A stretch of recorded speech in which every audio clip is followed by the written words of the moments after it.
up, what's up, what's up? This is your man, the STL Stranger, Umar Lee, here for another edition of the St. Louis Speaks podcast, produced by producer extraordinaire Mark Lord. We have a special guest today, better known as Mama Cat, on the streets of St. Louis and throughout these United States of America. Mama Cat, how are you on this Sunday? Oh, I'm well, Brother Umar. I'm good. All right. Now, a lot of people know Mama Cat from St. Louis, from feeding people, for being a community activist, for being out there in the front lines with Ferguson and so many other struggles. But I want to bring the layers back, just like you have something called a layered cake. You know what a layered cake is, Mama Cat, right? Layered cake. You know, I know them cakes. Yeah, right. So there's layers to every cake. So we're gonna get to these layers right now with Mama Cat. So I know you have a pretty interesting background, because I've been able to follow some of it on social media. I know you got family all over the country. Now, where were you born, Mama Cat? So I was born in Harlem, New York. I was raised in the Bronx. Born in Harlem, raised in the Bronx. For you country bumpkin St. Louisans out there, let me explain this to you. So you have 5 boroughs in New York City. So a lot of people from Harlem, from Washington Heights, from Inwood, Dickman, they move up to the Bronx because the Bronx is just up north, right? If you're in Brooklyn, you might go out to Long Island or something like that, right? But so you got 5 boroughs, right? Staten Island, Brooklyn, Queens, right? Manhattan, right? And the Bronx. In the Bronx. I love living in New York, Mama Cat. There's always something to get into in New York. There's always something. Always. I'm down here in Texas right now. To me, it's a very boring place. You seldom meet anyone that's interesting. They can have a stimulating conversation. People just all kind of dress alike and look alike. But in New York, you got all these characters, all these interesting people. And there's just no place like New York. And no place like it. The old head Muslims used to call Harlem Mecca and Bed-Stuy Medina. Yes. Yeah. Yes. I remember my uncle, he had a Shabazz restaurant. Okay. On Boston Road in Caldwell Avenue. Okay. When I was a little kid. So we used to get, the sandwiches, the pocket sandwiches. Mm-hmm. I used to always go eat. I always like food. So. Hey, me too. Yes. I always tell people, alhamdulillah, thank God I did not suffer from drug addiction, from alcohol addiction, from nicotine addiction, but I've had to face addictions to food and women, and they can be worse for you than drugs at times, both of them. So it can be. So when did you leave the Bronx, Mama Cat? So I left the Bronx in 1982, and I moved clear across the country to San Diego, California. Okay. I had a 2-year-old and a 2-month-old child. Mm. And, the Bronx began to change in the 80s. Okay. Not the New York I knew and grew up in and loved, the violent era began. The crack era. The crack era had not yet started yet, mm-hmm. but the drugs got more deep with it. So mm-hmm. it was just prime for the crack when it did come. Right. And so I had my babies, and that's when they was, beginning to rob everybody and start killing and whatnot. And I wanted to give my kids a chance. Okay. So it was time to pull up stakes and move out. Mm-hmm. So a lot of people may not realize it, because I've heard this story with so many people from New York, moving down to Georgia, Florida, Carolinas, out to Allentown, Pennsylvania, into Virginia, that it can be a very difficult place to raise children. And all parents have that natural inclination to try to put their children in the best position as possible. Mm-hmm. What do you think you learned in the Bronx that helped you out in San Diego? Oh my God, I learned so much. And I didn't learn community. I'm going to be clear about that. because I don't really believe in community, but I believe in the village, and the village that holds each other down. You know, when I was a little girl, there was a lady who used to sit in the window all the time, and she had a pillow under her arm. So she watched us every day like a hawk. And, you know, we'd be just to be like, Miss Cathy just nosy. She just nosy. I can't even, you know, begin to tell you how many times that lady saved our life. Mm. You know, our elders looked out for us, and we didn't even realize how blessed we really was. I learned about the village. My mom and dad, they was like the parents of the neighborhood. And my mother cooked and my mother fed everybody. You know, everybody was always coming to our house.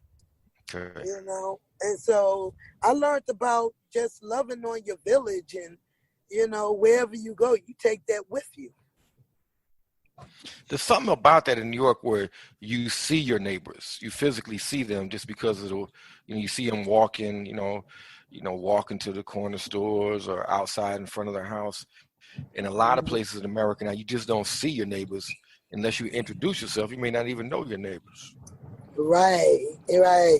And I knew everybody on my block. You know, it was really crazy that all the way on the West Coast, years and years later, my daughter was an adult. She was in the military, and I had moved back to San Diego. And we ran into this tours and whatnot, and come to find out he was a childhood friend that lived in the building next to me on Boston Road. And I'm like, that's Ray Ray, you know? But it's a trip that, you know, years and years go by. You know, I ain't gonna tell you how old I am, but, you know, I got some track I know record, you right? like 36, something like that. Not, I ain't that old yet. All right. I'm holding 25. I'm Okay. 25. All right. But no, you know, but just to know, and for people to say, you know, your moms and pops always looked out. You know, they took care of us. One brother said, you know, your father was like the only person, man-wise, who I can go breakdown of, you know, how to navigate. You know what I'm saying? And that means a lot to young, especially in the Black community. You know, we got to have people who's willing to, like, say, hey, I didn't give birth to you, but I'm still your pops. I'm still your moms. How would you describe the community out in San Diego? What were some of the major differences between that and the Bronx? Other than the weather, perfect, basically all year.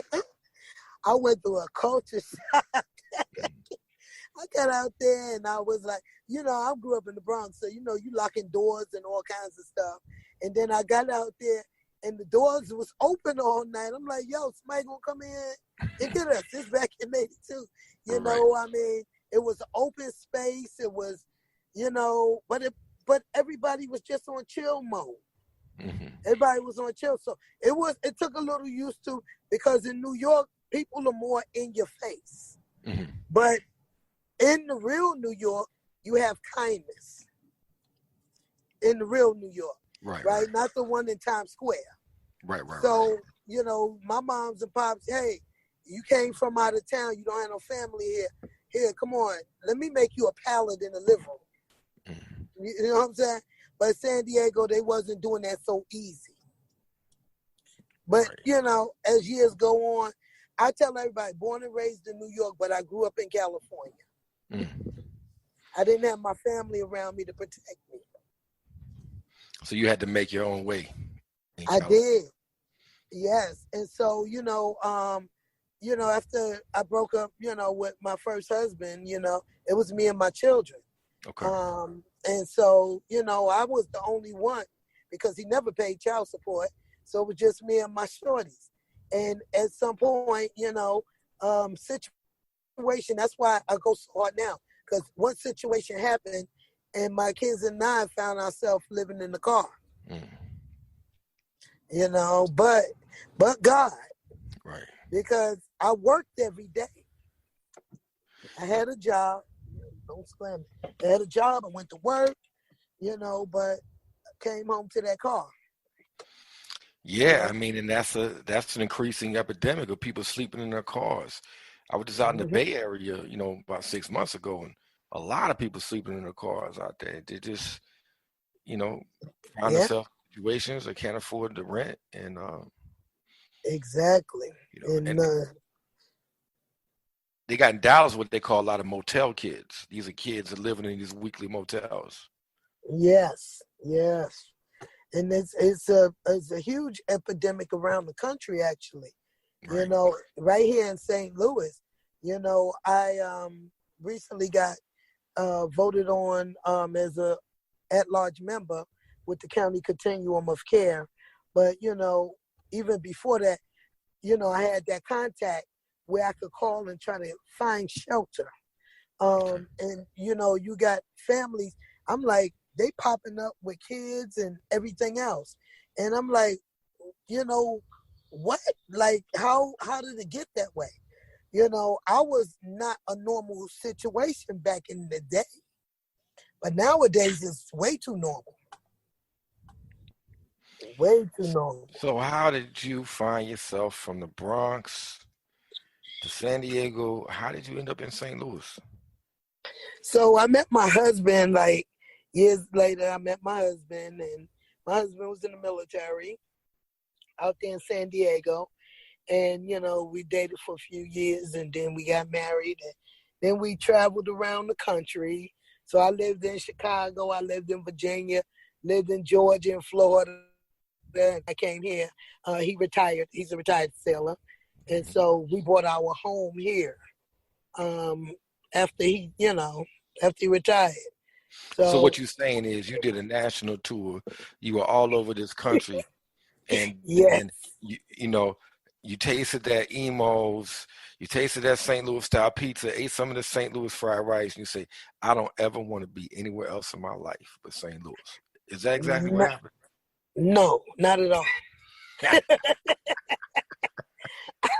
I ain't even go front.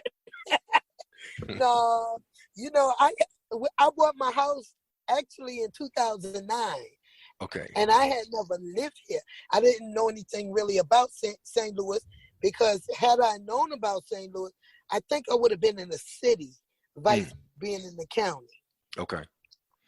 I'm a city girl. Okay. So like I said, culture shock from the Bronx to San Diego, because San Diego was more country Mm, at that time. It's crowded now, but it's more country. And so I like the city. I like to know my neighbors. I okay. don't know nobody around me right now. Yeah. So that's problematic in itself, I right? saw my next door neighbor today, and I had ordered food. I thought she was the delivery person. I didn't know what. Yeah.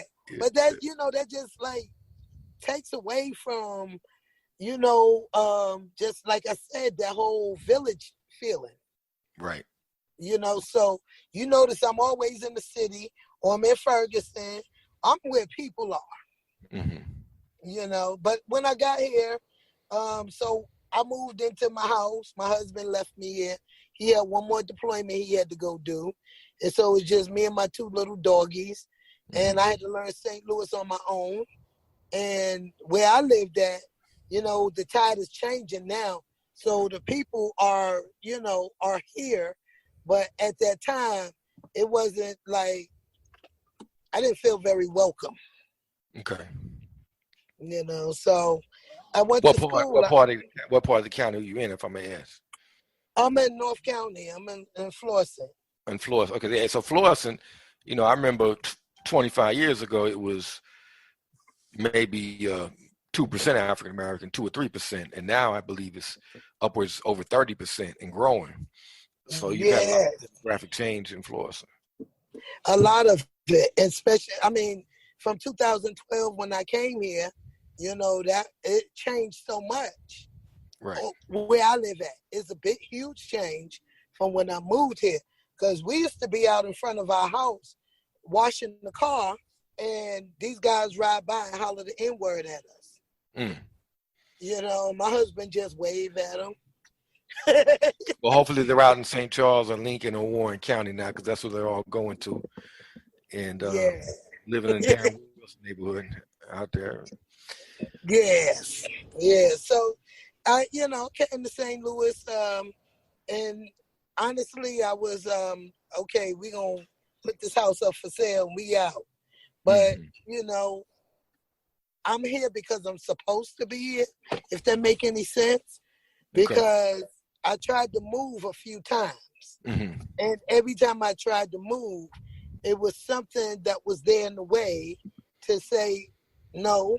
I know this was God, um, Exactly. so I'll say, okay, I'm gonna go to school. Go just to do the little certificate. Got to school, lovely. I'm gonna stay and get my degree.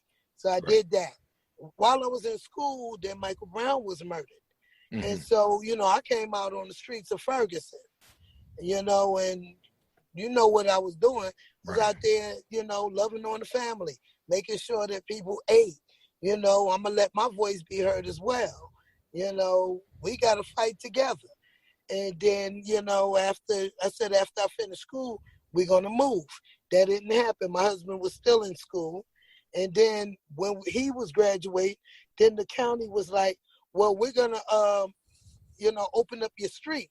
So we like, okay, uh nobody gonna buy the house because the street all tore up, Mm. you know.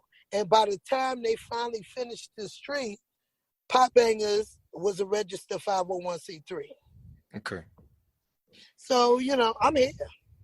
Yeah, I mean, when you say that God meant for you to be there in St. Louis, I kind of had the same feeling. Yeah. I believe it was because of Ferguson, because of Mike Brown, right? Because after me and my ex split, who's from New York, but she ended up moving down here to Texas, a lot of people assumed I would move back to the East Coast or I would leave St. Louis, you know? Mm-hmm. Mm-hmm. And and I even asked myself, what am I still doing here in St. Louis?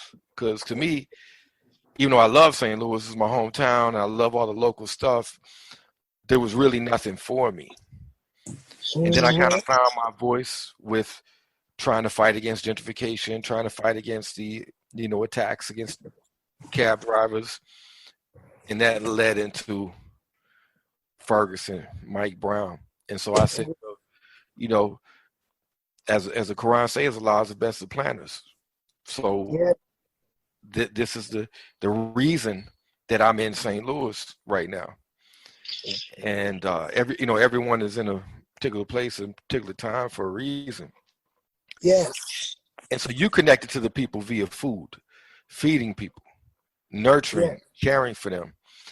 And where did that love of feeding people come? That came from your family in the Bronx. It came from your childhood. It came from moms and pops. Mm, My mother and father was, like I said, they was the parents of the village, mm, and everybody came in and out of the house. And I'm gonna tell you, when I was 16, I remember, and I do tell the story because this is like a moment where I was humbled, where a friend of mine, Celia and we still friends to this day, actually. I was mad at her. I was really mad. And so I came in the house and I'm like, don't let her come back here because Celia would be there every day for dinner. She don't need to come here and eat no more. Don't feed her nothing. Don't feed her enough. And my mom's checked me. And my mother said, Miss Lady, let me explain something to you. Don't you ever deny somebody a meal. You don't know when they had their last meal. mm, Don't you ever do that. She right. had a few more Miss Lady moments for me, but that Miss Lady moments made me begin to think. I always wanted to be my mom and then not be them because they them and I'm me. Mm-hmm. But I always wanted to just love on people. If we did that, we'd be all right. You know? How did the community respond to you when you got to Ferguson, feeding people, helping people? Was there a welcoming attitude from the people that were involved in the Ferguson movement? Oh, big time. So, when I came out the second day after, he was murdered. And, I had water and I had some snacks and snack bars, little trail mix things. and I couldn't carry the water because it was, the police had everything blocked off. So I walked in and I had my grandson with me, and we had these boxes of like trail mix and stuff. And, I just started talking to people, or maybe they say, Mama Cat, you talk to the wall. But that's real though. You know what I'm saying? If the wall gonna talk back, we're gonna have a conversation. That's all it is. No, I'm only joking. But and then I met a young man who, he came and was like, can I have some of that? I said, sure, baby. And he said, my friends want some. And I'm like, your friends? I'm like, who's your friend? He said, they down there. And so I was led down the street. And that young man I was talking to was Josh Williams. Okay. And he took me down the street, and these young folks is down there on the ground. And I'm like, they got cardboard, all kinds of stuff, like they posted. And I'm like, what y'all doing? We ain't going home till we get justice for Mike Brown. Right. And so I'm like, right on, so what can I do? How can I help? And young man who I come to know is Dante. He said, well, a little home cooked meal won't hurt nothing. Okay. And I'm like, all right, right on, So I came back the next day with spaghetti, salad, garlic bread, and I didn't give them the food. I sat down and broke bread with the young folks. Right. You know what I'm saying? Because you could feed an animal in the zoo and keep it moving. Right. But that breaking bread, break down the walls. There's something special about that. That's why when someone says, let's meet for coffee, I said, no, let's meet for lunch. Let's meet for dinner. There's something special about breaking bread, and it's historical. Exactly. Yeah. You break down the walls, man. So, yeah, and that's how, I started out there, and I was out there when people, remember at one point on West Florissant, it started clearing off. People started going home, but them 10 young people, Umar, did not leave that street. Did not leave. They said we're young, we're strong, we marching all night long. Right. That's the Lost Voices. Right. And I know they was there because I was there with them every day. Right. So salute the Lost Voices. And people don't realize, they may take this for granted, the home cooked meals. This is why I love the month of Ramadan so much, because outside of Ramadan, I may get 10 or 15 home cooked meals a year. You know what I'm trying to say? Just me personally. There are some homemade dishes I ain't had in years that, I be fantasizing about, and that for a lot of us, the people who used to cook these meals that you ate them for, in my case, my grandmother or, my mother or whatnot, they're no longer around, right? They're no longer here. And I can't cook. I mean, I cook some basic stuff, but I'm not a good cook by any stretch of the imagination. And so it's really a blessing to get a home cooked meal. But even after that, it's a blessing to fellowship over that meal, to sit and talk. Yes. Yeah. That's it. Break bread, and you talk about it. You can solve problems. You can cure what ails somebody. You can settle disputes. You could do a lot of things over a meal. Exactly.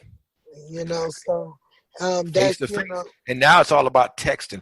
People say things over a text they wouldn't say in person. They say things over Facebook message they wouldn't say in person. It's right. But breaking bread face to face, you can usually come to an understanding. Exactly, and that's why I love it. I love to be able to sit down.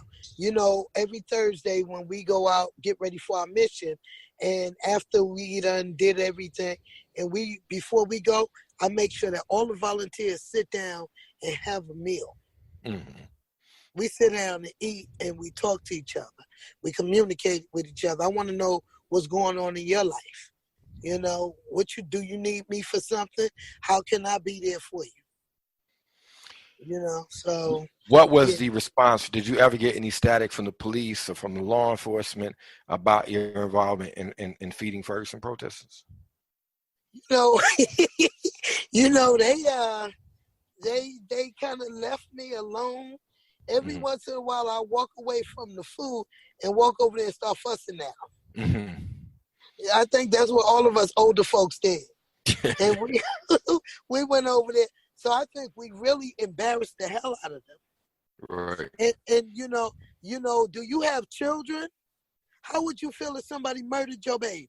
Mm-hmm. See, we would go over there and ask them questions. Right. I'm not going to yell at you. I'm just going to speak into your soul. Mm-hmm. And I've one on that line that night they killed Antonio Martin. They had to take that little officer off that line because I got to her in the big way and she started crying.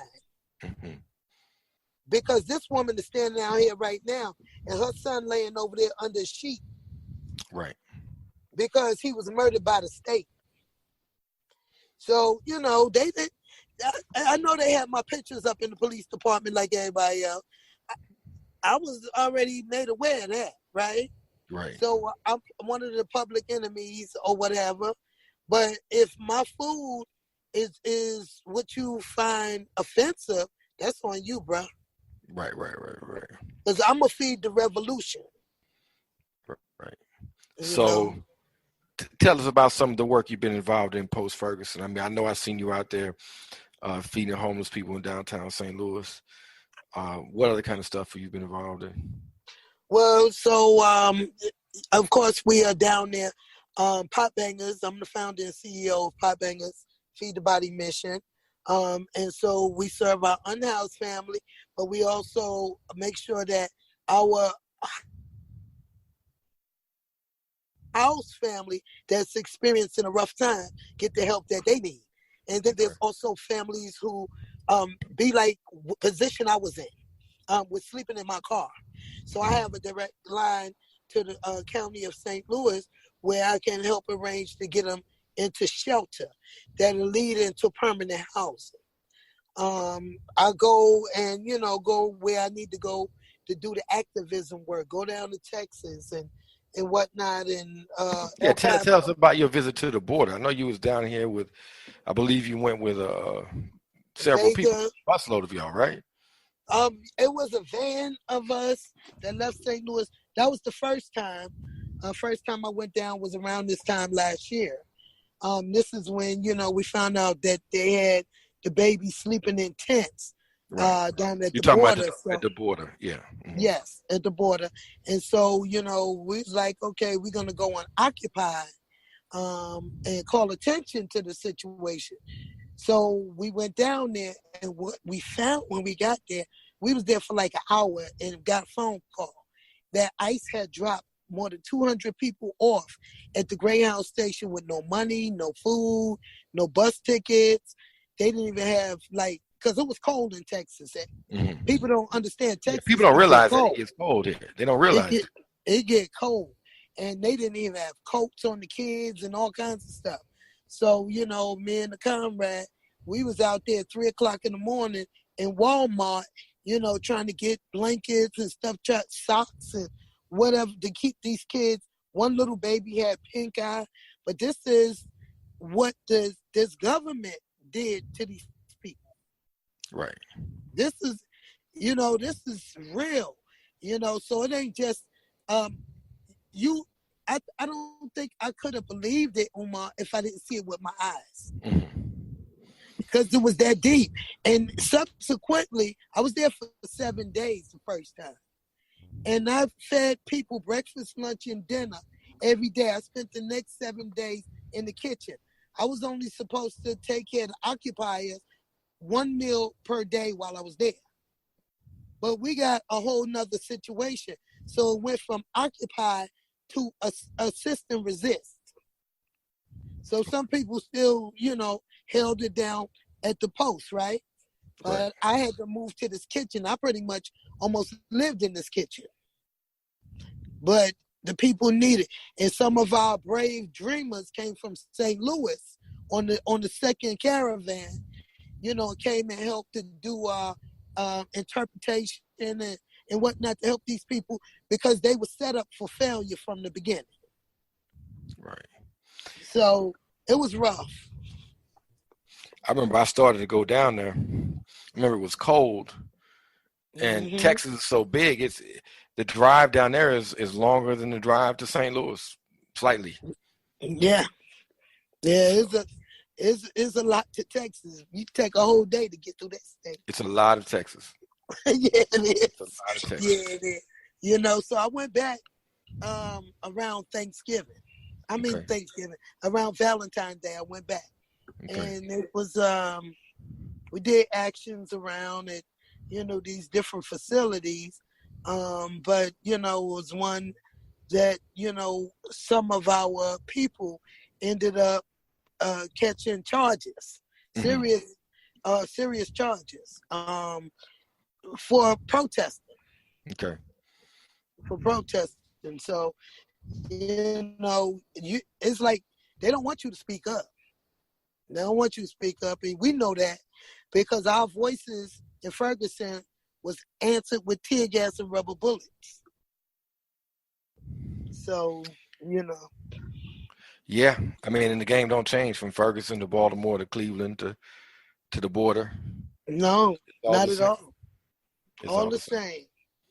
It is, and like I said, if I didn't experience that, I would not know that it's really, really going down like that.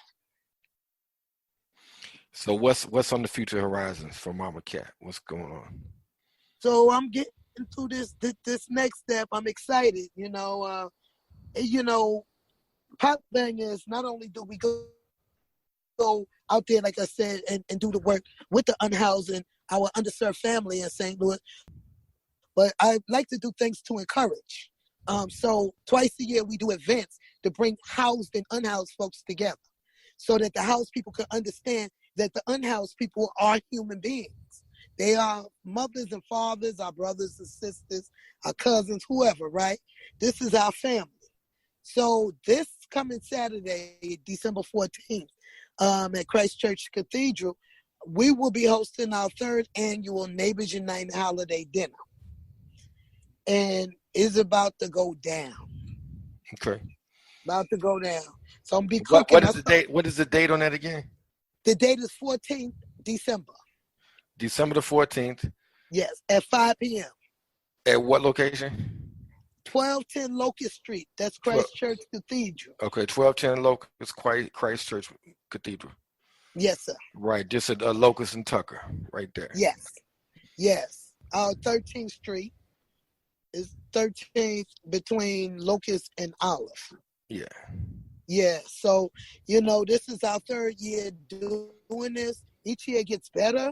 We got bring more the village in to come and support our unhoused family, right? And it's dope. And, I lays out a whole spread. Lays it out like a long table of food, and ain't no pork up in there, right? Everybody can eat. I even have options for vegans. So it's food for everybody. We got the desserts, the drinks, and everybody walk out with a gift. We have live entertainment. A group called Second Time Around is going to be giving us that Motown sound. We have a gospel choir to bring some carols. We have our own movement carolers, right? We got Michael Kelka, who is the reggae DJ from KDHX Radio. He's gonna, he's a pop banger anyway. So he's our musical selector. It's just gonna be so much fun. And we have a lot of organization who came on board this year to make sure we have what we need to serve the neighborhood. So we here to bless the block. That's what we do. All right, Mama Cat, it's been a pleasure talking to you for the St. Louis Speaks podcast. I look forward to seeing you in person. Yes, sir. When you here, I look forward to seeing you. And St. Louis, producer extraordinaire Mark Law is putting together right now, end of the year special. Be there or be square. It's going to be an extravaganza for the podcasting people of the earth. Mama Cat, once again, been a pleasure talking to you. This is your man, the STL Stranger, Umar Lee. Be sure to support us on Patreon. And be sure to follow our group on Facebook, St. Louis Speaks Podcast. That's it for now. Peace.